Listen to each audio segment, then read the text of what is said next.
A reunion nearly 4 decades in the making is cut short by VA red tape. The son of a Tampa veteran came to us for some help, and tonight we have an update that is filled with some tears.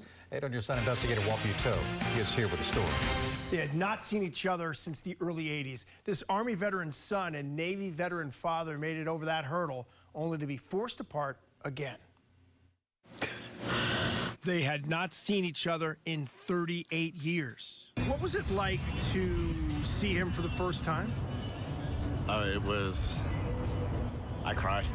Army veteran Nathan Turley Knight was 3 when he was separated from his father. When I was 2, he gave this to me and I played with it, and he kept it all these years.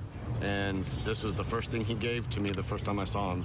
Tampa's David Lorenzo lost custody of him during the breakup with his mother. Lorenzo lived in Temple Terrace, only a short drive from the Carrollwood neighborhood where adoptive parents raised Turley Knight. They were a short drive apart for more than a decade, but never found each other. He was searching for me a lot longer, but yes, we were searching for each other. After that long-awaited hug, they spent about 4 hours together. But the next day, Lorenzo was admitted into James Haley Medical Center. COVID visitation protocol kept Turley Knight out of the hospital to say goodbye. And time was running out since he had to drive home to Kentucky by the weekend. And it took me calling the news. I reached out to so many different people, and I went as high as I thought I could go. And like I said, it took calling the news to get this to happen. This is one of many priceless moments. As Turley Knight and his children said goodbye to his father in his room after we contacted James Haley about the dilemma. How important do you think our email and phone call were? I think it was the one thing that actually got some results. So far, no response from James Haley about what caused the delay.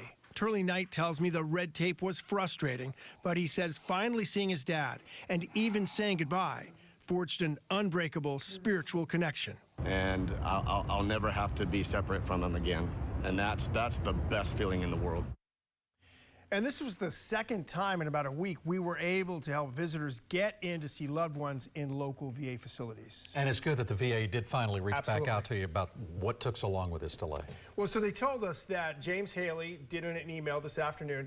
They told me that they allow visits in end-of-life scenarios and evaluate every other request on a case-by-case and day-to-day basis. A Bay Pine spokesperson had told me visitation availability there depends on what section of the hospital is involved. And again, we've been able to help 2 people get through this, but it's not always obvious when you're dealing with just the signs and where you can go and can't go. Yeah, and the red tape. But it's great that they had this moment. Tearful reunions. Thank you very much, Walt.